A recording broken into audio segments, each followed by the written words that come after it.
we get to the content, everybody who wants to join will have joined. So welcome everyone, and thank you for joining today's briefing on the coronavirus crisis and emergency response in Israel's Arab communities. From wherever you are, I hope you're staying safe and as well as possible. My name is Liron Shoham. I am Executive Director of the Interagency Task Force on Israeli Arab Issues. We're an educational organization dedicated to ensuring North American Jewish leadership and communities have opportunities to learn about Arab citizens and Jewish-Arab relations in Israel.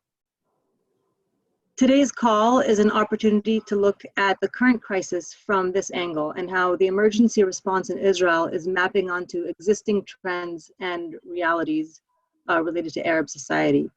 On the one hand, Arab citizens who make up 20% of the population are by far the most disadvantaged group in Israel, with nearly 50% living under the poverty line and with mostly weak local municipalities that are all on the lowest rungs of the socioeconomic ladder. On the other hand, in recent years, major government budgets and civil society efforts have worked to narrow these gaps, creating in the process a stronger civil sector. Please mute yourself if you have not already, to reduce background noise. So on the one hand, there's Arab communities by far disadvantaged with resource gaps that have emerged in the emergency response. And on the other hand, in recent years, major government budgets and civil society efforts have worked to narrow these gaps in recent years, creating in the process a stronger civil sector, closer coordination between local and central government, which supported the growth of the Arab professional middle class. In this crisis, we see all these factors playing out, from the ongoing lack of resources and infrastructure needed for emergency response locally, to the rapid establishment of a national situation room for Arab society by civil society leadership. Finally, the current pandemic is the first one which Arab and Jews experience as a shared national crisis in much the same way, and is creating opportunities to shift perceptions about the other. Joining us to give an overview of the gaps, needs, and efforts of the emergency response, as well as the shared society implications of the current moment, are two leading civil society figures from Israel's civil society. Rada Abu Jaber is the director of Injaz, the Professional Center for Arab Local Governance, and Mohammed Raushe is the director of the Center for Equality and Shared Society, Givat Chaviva. Both their complete bios are on the invitation, so I won't take much time, and I'll allow them to also introduce themselves. In terms of logistics, I've asked each speaker to present for about 10 to 15 minutes, and then we'll open for Q&A. We're going to try to use this call as an overview of all these different dimensions of the crisis. And of course, for those interested in deeper details in every angle, please ask questions or reach out to us later. With no further ado, Rada, would you please begin? Thank you. Hi, thank you, Liron, for this introduction, and thank you everybody else for joining this briefing. My name is Rada Abu Jaber Nejm, and I am the Executive Director of Injaz. Before working with Injaz, I worked as a consultant for many years, working with different wide range of civil society organizations, both local and international, focusing on strategic development of organizations as well as teams capacity building. I became the executive director of Injaz about a year ago, but before that I worked as a consultant with Injaz for many years, mainly, we can say since its inception. So I'm here to talk about a new initiative that is taking place in the past couple of weeks in the establishing of a situation room within the Arab community, or trying to address the needs of the Arab community specifically under this crisis. But before I do that, let me please share with you also a couple of observations, very similar to what you've already said, Liron, but I will still emphasize them because I think they provide us a good framework for this conversation. First, yes, this crisis is affecting all of us. In a way, for me, the coronavirus crisis magnifies how fragile we are all of us, you know, regardless if we are Arabs or Jewish or Americans or Europeans. I mean, we're all in the same, going through this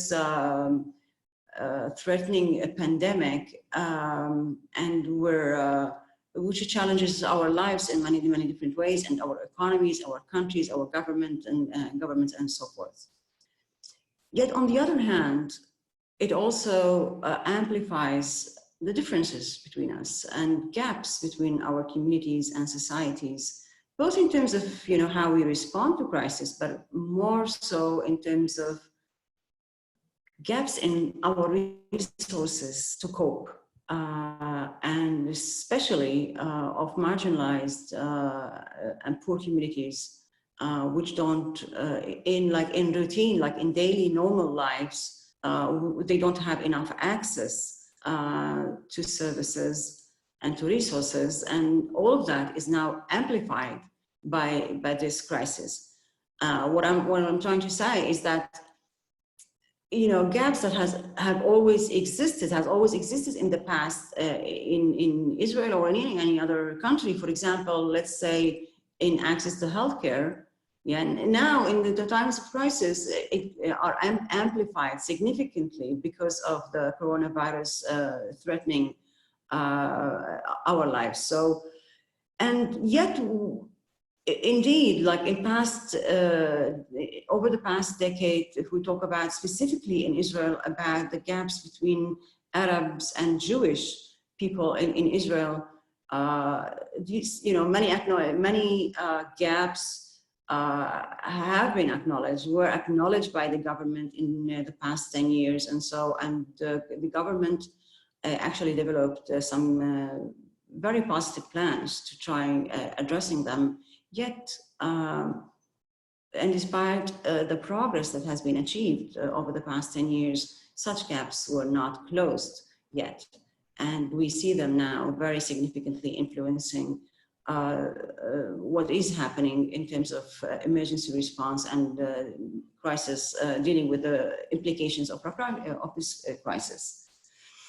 One more thing I would like to say, you know, about, you know, Injaz, just as an introduction to this conversation, because as I said, I'm the executive director of Injaz, and Injaz has been focusing over the past few years, more specifically on economic development of Arab local governments, including trying help promote the implementation of 922, monitoring the implementation of 922, addressing some challenges, as well as looking into the future and trying to engage with the government ministry to develop the next government plan. So when the crisis started, one of the things, one of the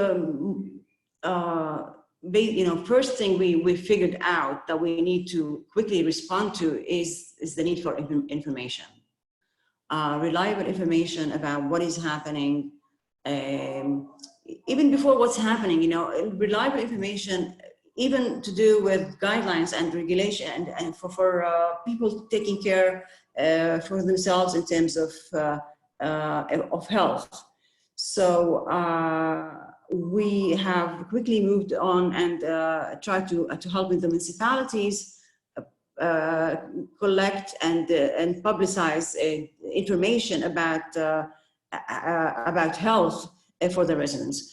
And when we started moving along with this, collecting information and providing information to local governments, well, we started to see that there are other also civil society organizations trying to, each one of them trying to assist in providing responses to this, to the crisis. And eventually, many of us, many civil society organizations worked in collaboration with the National Council of Arab Mayors towards establishing, towards coordinating, the efforts, because each one of the organizations was focusing on a different need or a different region or a different group and so forth. And luckily, we were successful in quickly to identify that we need to coordinate our efforts and our collaboration, and we came together under the collaboration of the National Council of Arab Mayors to work together to ensure such collaboration exists and to have a fuller picture of what the needs are in our community. So in the past few weeks, we've established what we call the committee, the Arab Committee for Emergencies, which started operating as well a situation room based on one of the civil society organizations active in the field of health, which is the Galileo Society. And the situation room, the way it is structured, it is, there's a call center that in which constant contact is happening between the staff in the situation room and Arab local authorities to get a full picture and updates about what is happening in the ground. So the issues we've identified through this mechanism are to do with gaps in terms of information about the coronavirus, its effects, and about how to help people protect themselves from the virus.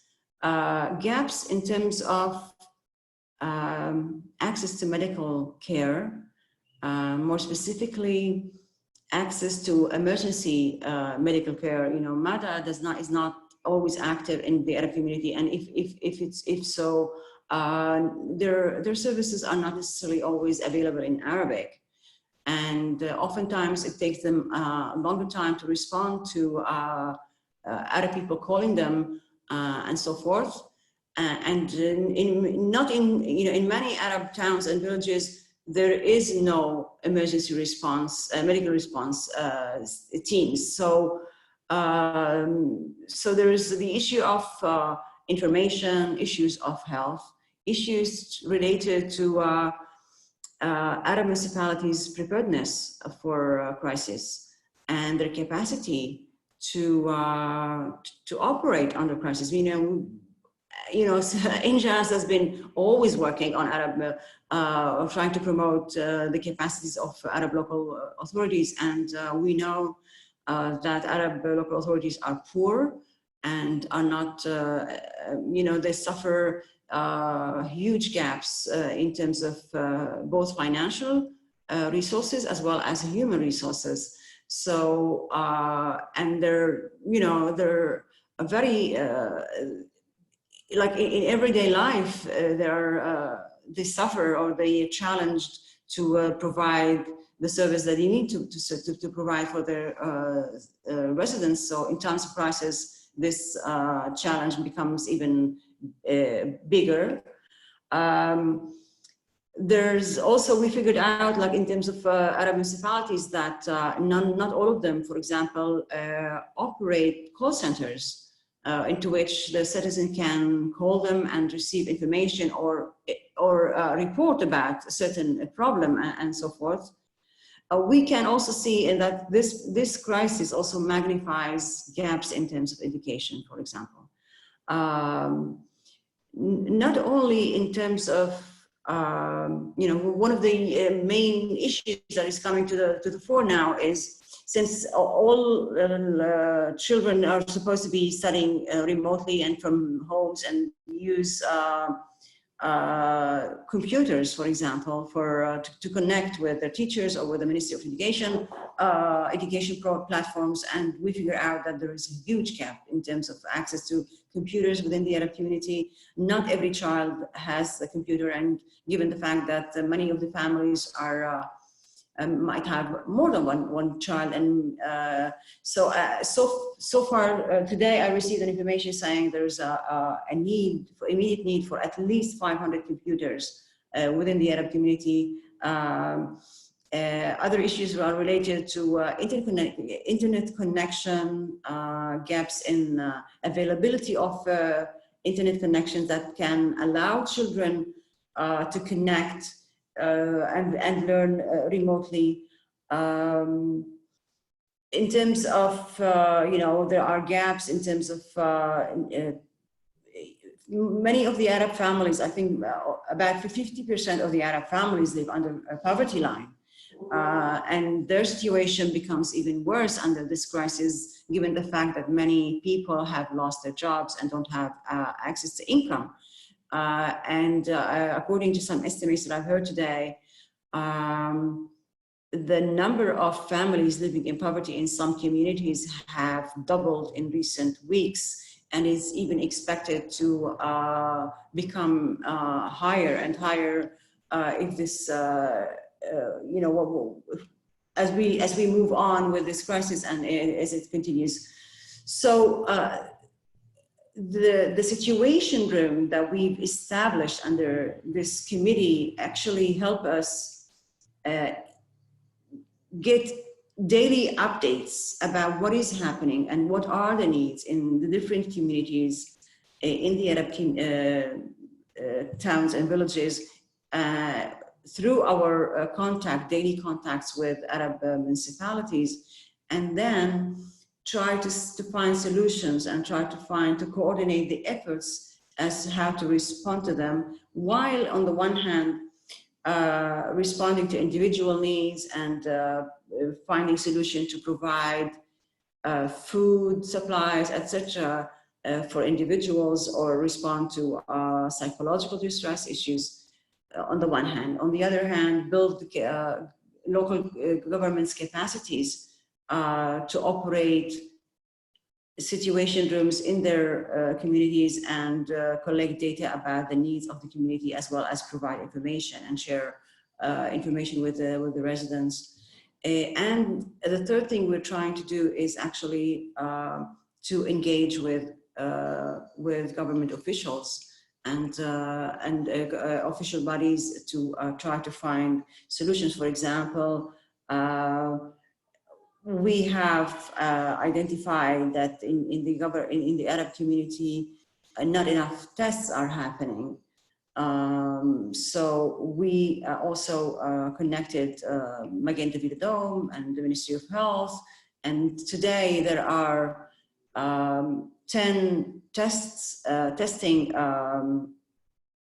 station have been established in the past few weeks, and it seems that there are more testing is going to happen, and an increased number of tests is going to happen in the near future. So this situation room is providing a very important platform for keeping informed about what is happening and what the needs are, and trying to find solutions, whether through civil society organizations, whether through the municipalities, and whether through contacting the government officials and trying to promote policies or resources to address them. Hada, thank you. And before we move on, I want to just step back and ask you to clarify in simple terms, what about why does Arab society need a separate situation room, and what has been the challenge for government to reach Arab society? And a parallel question, maybe it's not clear, the role in totally normative times, why is it the role of local government to implement the emergency response? And can you just clarify that gap in local Arab capacities a little bit more among the municipalities? So 2 questions. Why is a separate situation room needed for Arab society? Why are there just such discrepancies? And more specifically, the role that local authorities should be taking in implementing the response. Well,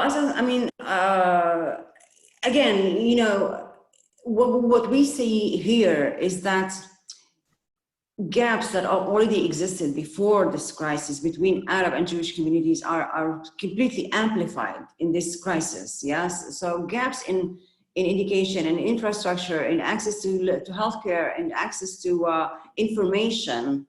Yes, I mean, it always existed. It's nothing new. But during the crisis, they are becoming so amplified For example, let's say in terms of access to health information, the Ministry of Health at the beginning of the crisis issued information only in Hebrew. And it took us some time and efforts to start getting information also in Arabic. And in many government ministries, you know, if you go to the websites, you don't necessarily find information in Arabic always. So I think if you look at you know, very basic things such as access to information, access to healthcare, these gaps always existed, but now that they are amplified, and given the fact that official bodies do not necessarily cannot necessarily fill this gap so quickly and immediately. Yes, I think there is a need for establishing a body that is able to connect on a daily basis with the Arab community and Arab representative Arab municipalities, and collect data and try to find solutions. So, and yes, I think the Arab local authorities, I mean, they are, as any other local authority in any place, I mean, they are the bodies that have the most profound influence and impact on the residents' lives, you know, because they are the main providers. They are supposed to be the main providers of basic services on a daily basis. I mean, they are responsible for providing education, welfare, water, infrastructure, sanitation, and et cetera, et cetera. So if they have, you know, their capacity to provide such services on a regular basis and in normal times is often challenged by the fact that they are they're relatively weak, and because their resources are quite limited, both in terms of finances and both in terms of human resources. So in terms of crisis, this gap or the shortcomings of their capacities are becoming even more magnified.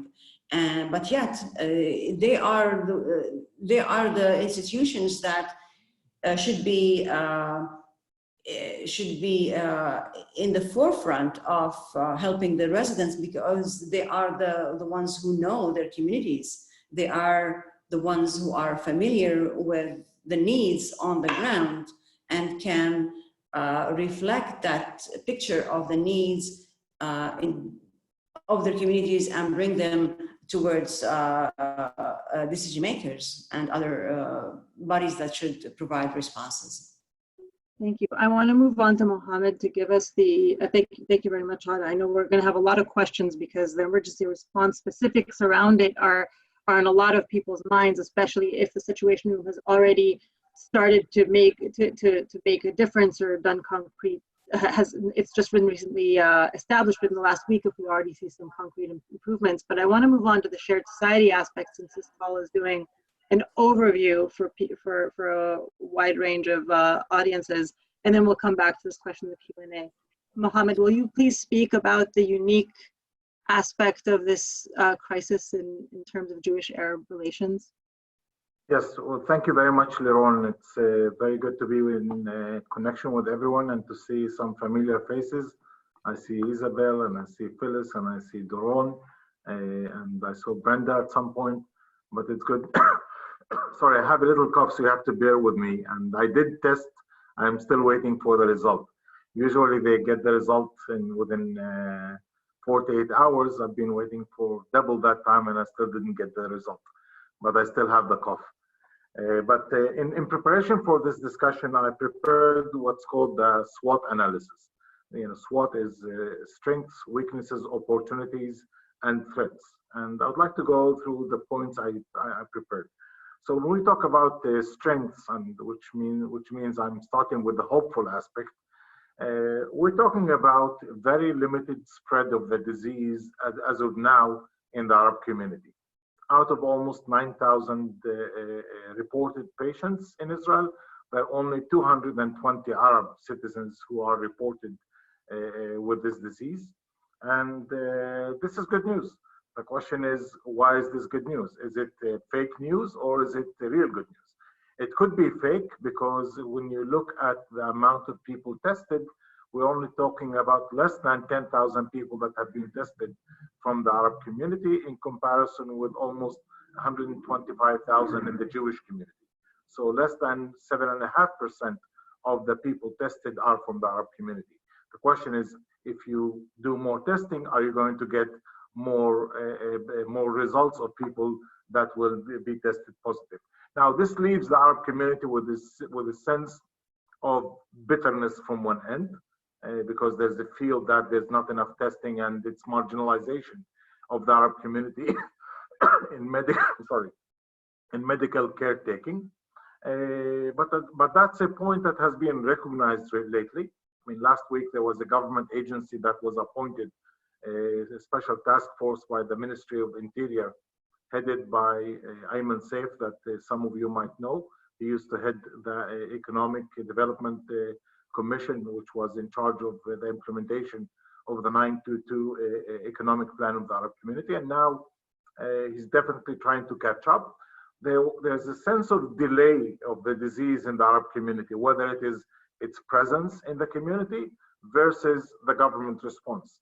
That delay was sort of assessed at about 3-week delay in the spread and in handling, whether it's accessibility, as Ghada spoke, accessibility of information and preparedness of Arab municipalities. That delay was assessed of being about 3 weeks. Now I think that delay is assessed at about 10 days, whether it is in making information available or bringing the attention of government agencies. So there is some kind of closing of the gap, but there is a gap still present in this issue. The second point in the strengths is the nature of the Arab community versus the nature of the Jewish community. The Arab community lives in rural villages, mostly in single homes or 2-3 homes in one building, which are the same family.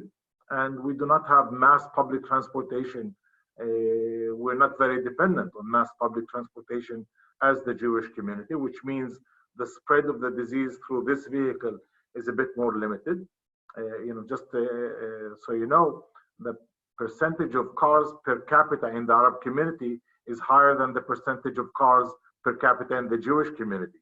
Usually they are much older cars, but that's the means of transportation. More people are dependent more on private cars because of the rural nature and less public transportation available. But also, we do not live in high rises and big apartment buildings that have 20 or sometimes 100 families coming through the same door or coming through the same elevator, as the case, for example, in the Jewish community.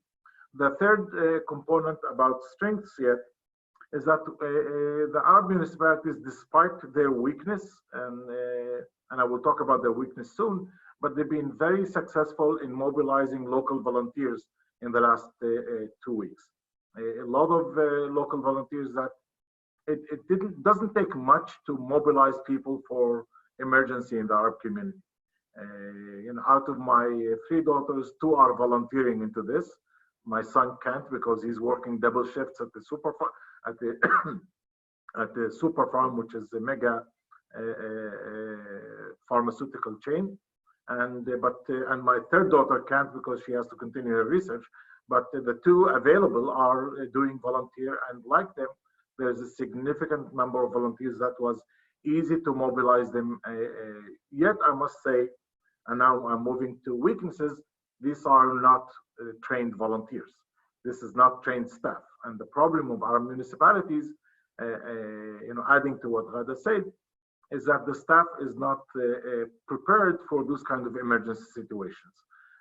They barely are able to provide the basic needs of Arab citizens, keeping the towns clean, providing education, providing social welfare services, but preparing the community for emergency is a luxury they didn't have.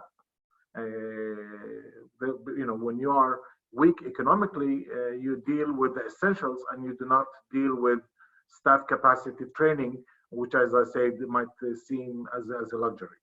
But this also is creating an opportunity, which I'll talk about later.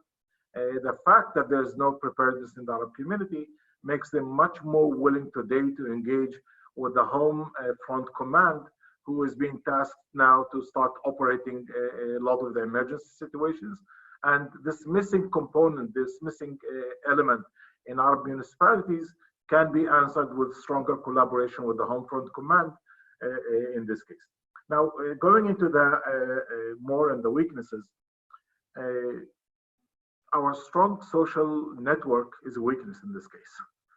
Although, you know, the fact that we do live in those 3 to 4 homes together, you know, in my case, I'm here with my 2 brothers and my mother. We have 4 homes, all surrounded with the wall. So we have our own little compound. So outside this compound, we are total strangers. We go with masks and gloves and all that protection needed. But inside this compound, it's like a nucleus home, and we all are exposed to each other.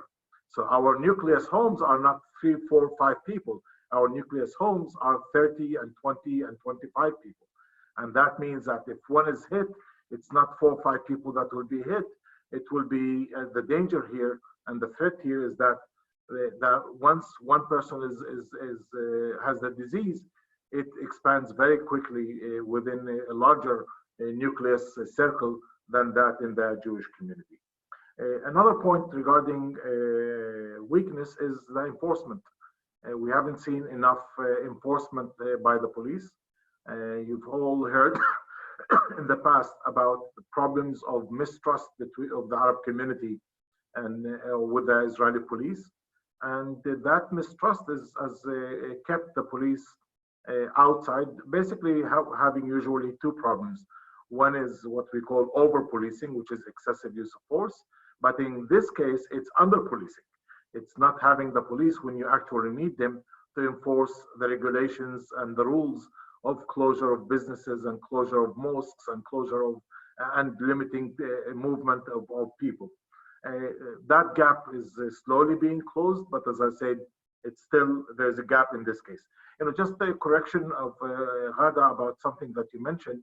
When we calculate also the problem of accessibility to information, using, and most information today travels through the internet. You know, we don't have daily, only have 1 daily newspaper in Arabic, published probably in 3,500 copies. And most people are dependent on digital access to information.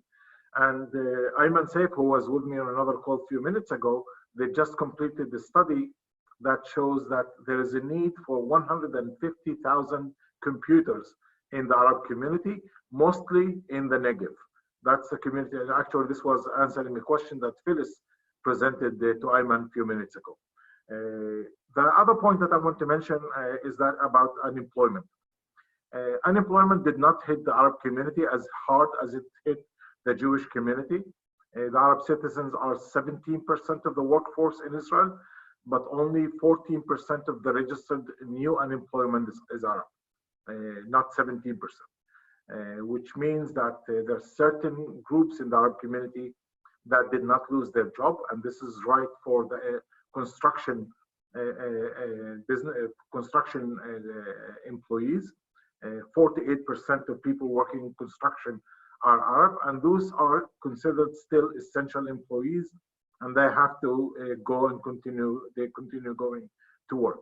But among women, the percentage of unemployment among Arab women is double the percentage of new unemployment. Reported new unemployment is double the percentage of Arab unemployment. The ones that are getting it harder than ever before regarding unemployment are Arab women now, mostly because most of their work is in services, and most of those services have been closed, or in shops, working in shops. Most of those shops have been closed. So women unemployment as a result of the coronavirus is twice as hard as it is among Arab men. Let's talk about opportunities. I think that the biggest opportunity is the fact that in the forefront of the fight against this damn virus is the medical staff. And the percentage of Arab citizens among the medical staff is much, much higher than our proportional rate. We're 23% of the doctors in hospitals, we're 29% of the nurses, we're 55% of the pharmacists. And this is not a secret. This is seen, it's talked about, it's in the media every day. And actually, it even got the Prime Minister to talk about it and host a couple of doctors, because, you know, with a lot of his incitement against Arab citizens in general, the media was asking the questions, how can you continue incitement when we know that the real soldiers in the forefront of this battle are the Arab doctors? And their status in this fight, in this battle, has been given a significant weight in the public discourse in Israel, which is creating an opportunity where Jews and Arabs are really going through, I would say, a joint battle for the first time ever, where the Arab citizens are in the forefront soldiers of it. It's a civic health battle. Hopefully, luckily, we're not in a military battle, but the presence of the Arab skilled staff in this area is showing a different capacity of the Arab community, that we do have something to contribute to the collective good of Israeli society. We're not only the weak part that needs to be helped by the Jews, but we are also a strong part that can make a significant contribution to the larger good of the Israeli society. And I think that this needs to be capitalized on, and I will touch on this towards the end of my presentation. The second part in opportunities is the local initiatives. Suddenly that we feel that we are on our own, and Ghada also touched on this a little bit. The fact that we feel that we are on our own, and the negligence that was exercised by the government over the years gives us a drive today to try to make something urgent quickly. So, for example, I'll give you an example. In my town, it's a town of 15,000 people. We do have many doctors, we do have many nurses. So what happened is very quick Facebook organization, and we created an emergency room because the community doesn't want to go to hospitals, because in hospitals you get other diseases such as the coronavirus. So to avoid going to the hospital if your arm is broken or if you have something of emergency need, the community organized a volunteer system of an emergency room. Yes, it's not under supervision. Yes, it's under equipped. It doesn't have all the needs, but at least it will probably be able to answer maybe 50 to 70% of the needs of emergency of the community without having to go to the bigger hospitals where, as I said, other disease could be present. Regarding the other opportunities, I would say there are also NGOs are beginning to wake up. And after we've received the first shock of trying to understand what happened. So one, we did receive a significant damage. For example, in my organization, we sent 70% of our team for sort of a leave of absence on the 15th of March until the end of April. And the remaining 30%, such as myself, we dropped down to 50%. So we are operating at 15% of the expense and of the overall expense of staff, which means that we have limited capacity. But we're beginning to learn how to use social media and Zoom to still hold and maintain some kind of operational mood. And I think that this is forcing some organizations to really quickly understand a different setup of operation. And for example, we're taking a role that we have not taken before. We've taken a role, and we're now coordinating this also with the Minister of Interior, how to increase information to the Arab community. So we're starting a parallel campaign, trying not to step on the toes of everyone in the field, but we're starting a parallel campaign about social distancing and about physical distancing, trying to target groups that have not been exposed enough to this. Roberta, it's a village called Iksal. It's just outside Nazareth.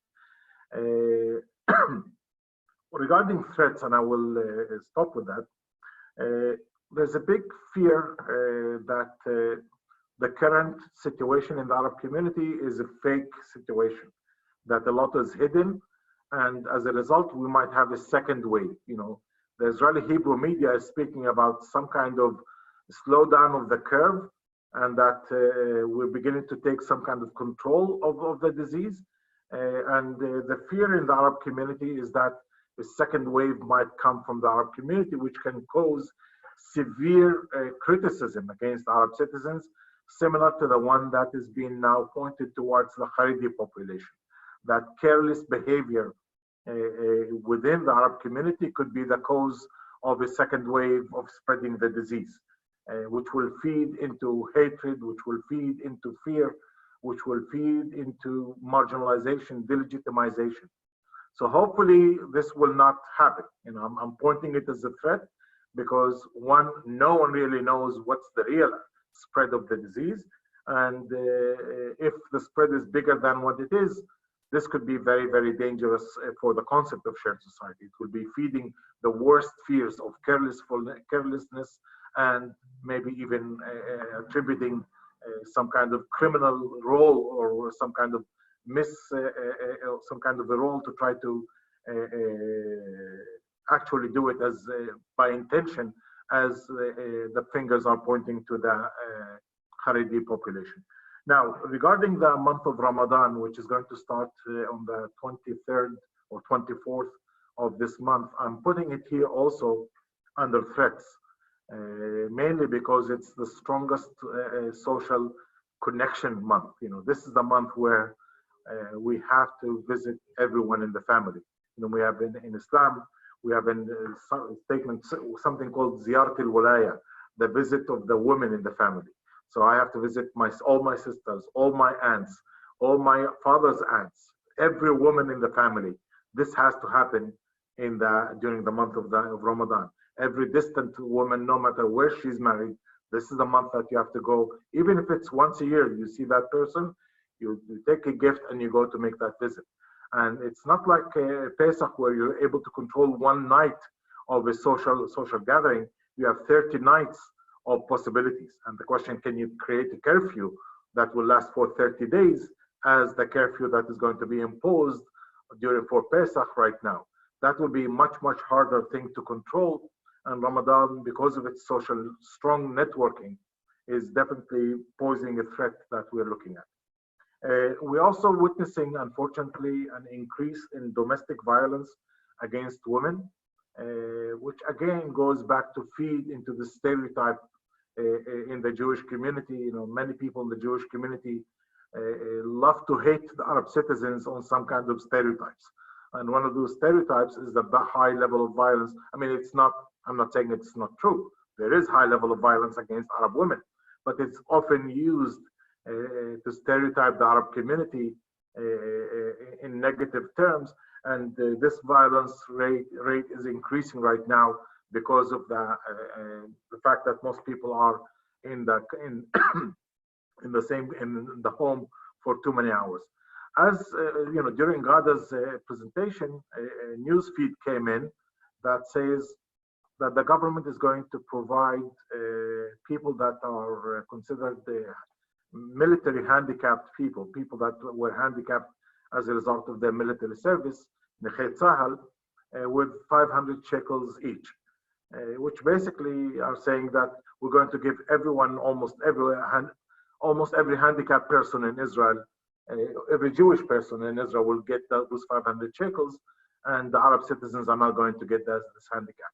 So if you became handicapped as a result of working in construction or working in agriculture, you are not entitled for this kind of this amount, which means that this crisis situation, could be used for additional discriminatory policies, which will continue to marginalize the Arab community and create more distancing between the two populations.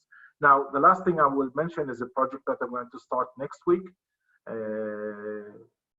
It's under opportunities. I mentioned that the medical team is showing some kind of a bright opportunity. So, and as well as the collaboration between the municipalities and some government agencies, but Ghada touched on that.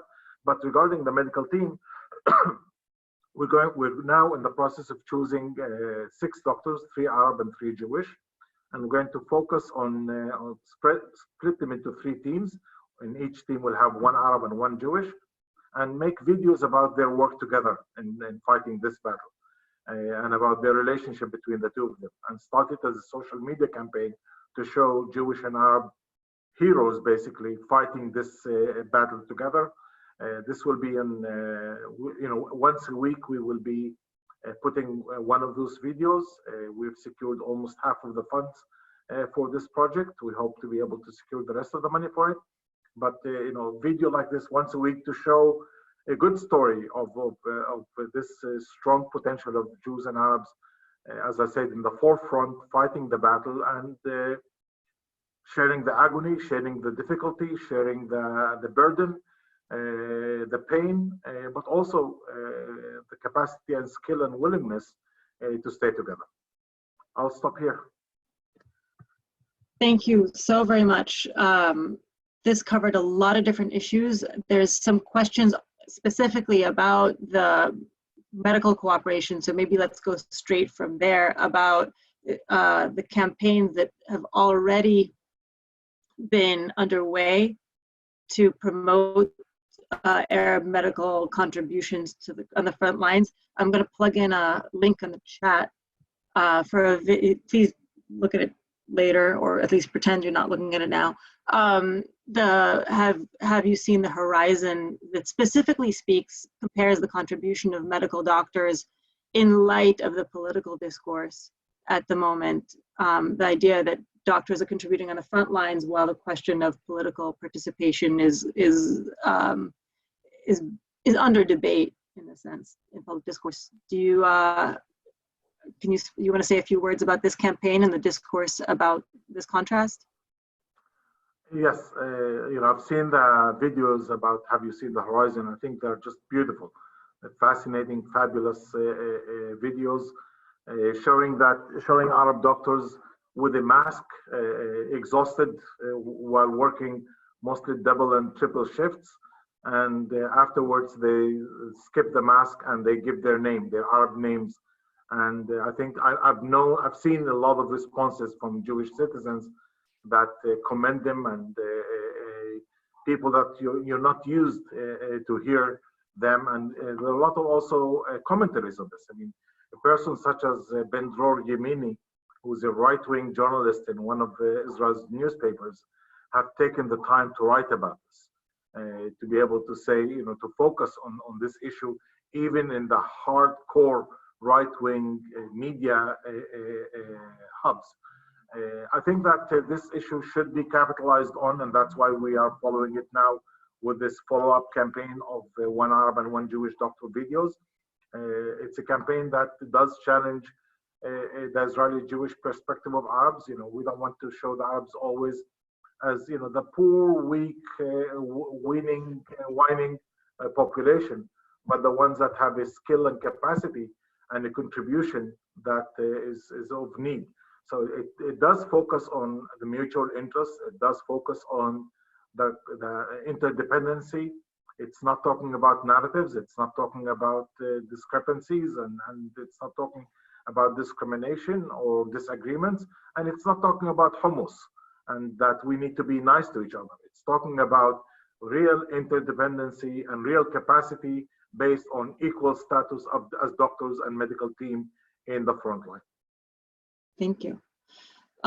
We only have a few minutes left, so there have been some questions about specifically the benefits going to Arab citizens, but I want to ask Ghada as well if you can speak a little bit about some specific next steps that the Situation Room is looking to do really in the immediate future, and something that is some of the coordination that's been made possible through this centralization of information, especially for the weak localities, maybe around testing for corona or some of the preparedness issues for Ramadan coming up.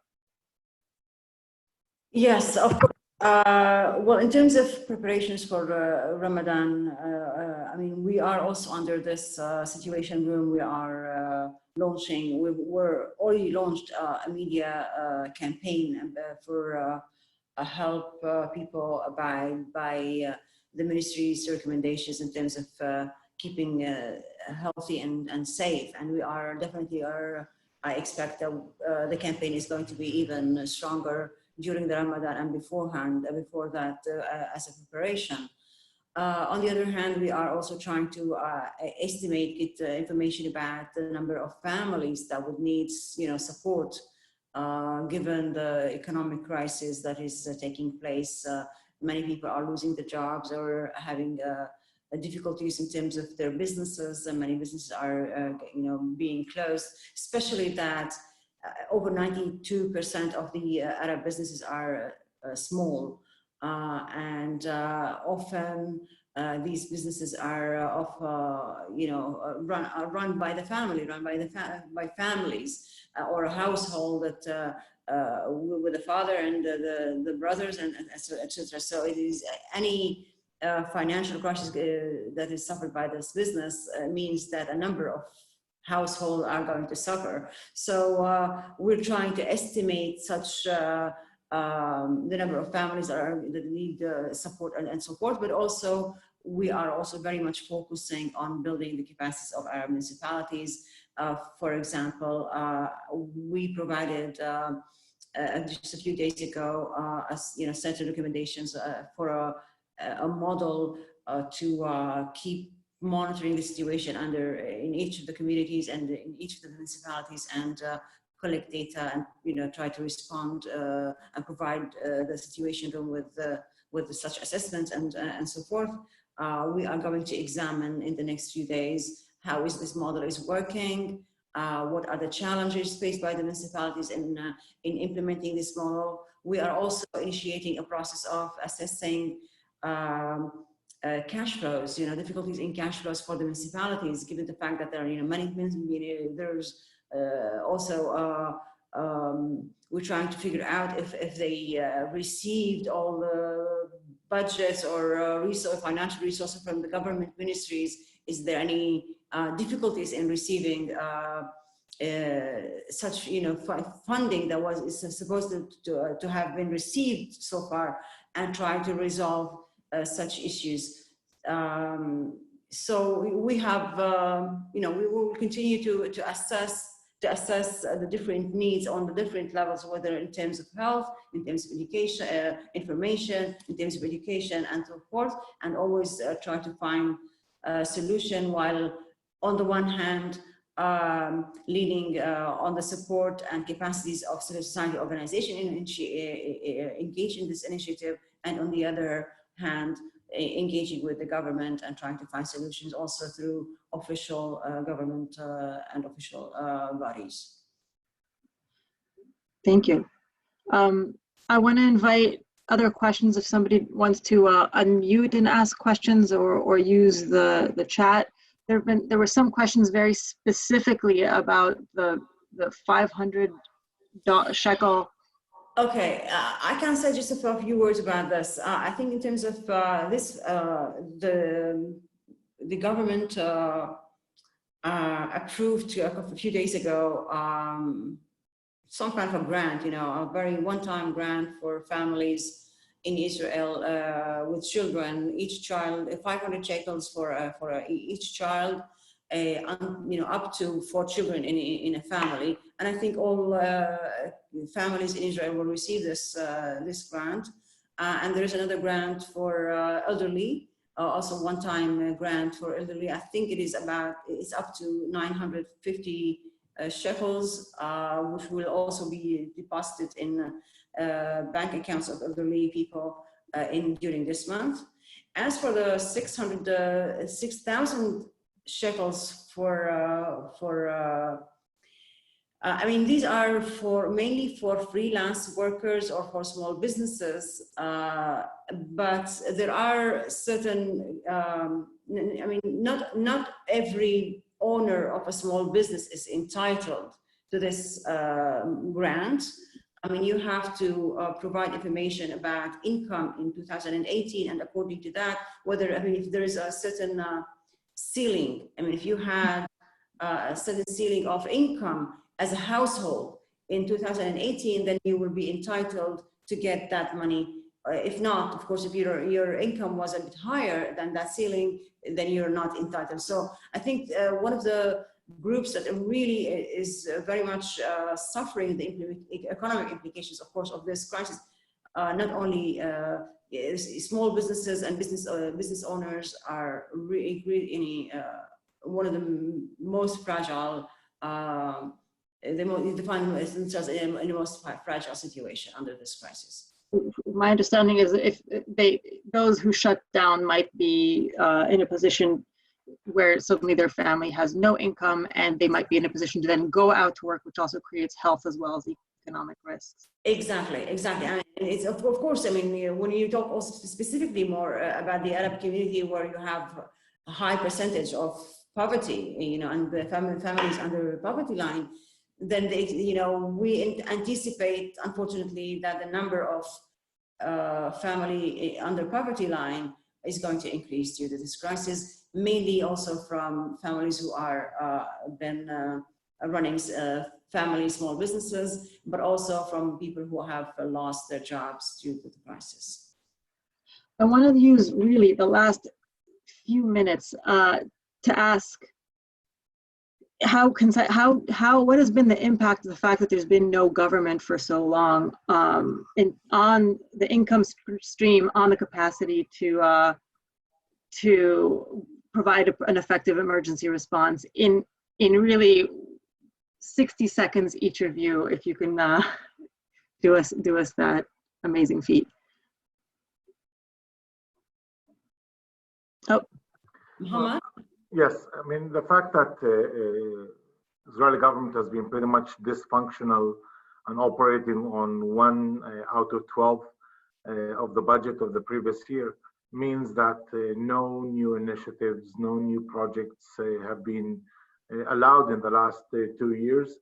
And it's operating, it's running with your feet tied in most of the cases, and especially our municipalities that have been trying, in light of 922 budget, and trying to create new programs and new projects, and especially in line of municipal development, they have pretty much no one to talk to when they come to talk about new budget.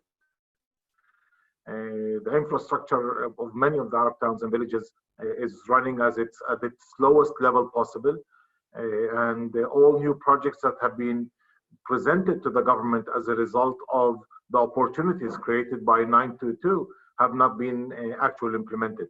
When you talk about the 922 government plan, you know, it's a 5-year plan that should end in 1 year, in about 16, 17 or 18 months from now. Less than 40% of it has been actually used. 3.5 years have passed, and less than 40% used. And I think, and I doubt that we'll be able to reach the 100% capacity of use of the 15 or 13 billion shekels allocated as a result of the fact that we've been having very, very disabled government, and not necessarily only to the Arab community, but to the Arab community, the damage is probably higher because a lot of the new programs were supposed to start in this period, and that's when they're not actually being started. thank you. Ada, do you want to have closing? I totally agree with Muhammad. There's a lot of uncertainty. You know, over this past year, with 3 elections, and until today, there's no new government in place. There's a lot of uncertainty. Over the past year, we've tried once and again to engage with different ministries to talk about the next future, you know, the next government plan. You know, 922 was supposed to be, you know, ending in this year, and we should, you know, start moving towards figuring out what would be the nature of the next government plan, and what kind of resources will be invested in it. It was all the time we could not reach so much progress. And I think this lack of uncertainty especially at the government level and its resources is going to be investing in the Arab community is, and in general, you know, the economic situation of the government is very much challenging, and you can see that in the government plan that was announced to fight for the coronavirus. And as you see, it is not really providing real solutions for many people. Maybe, you know, in terms of paying unemployment benefits for people who lost their jobs, that's even, you know, in a way reasonable. But in terms of providing solutions for businesses and for the municipalities, definitely there's not a sign of a real solution to build their capacities or even to compensate for the losses during this time. So we're looking at very tough period ahead of us. I really hope that we're way over time, so I really hope that as we look at a tough road ahead economically, we also see that some of the shared society opportunities are built on it. So at least there will be a silver lining. Thank you both so very much. Thank you everyone who stayed on the call for the full hour. If you have additional questions, feel free to email me. I will also write my email here. And hugs, happy holidays, everyone, whatever it is you celebrate.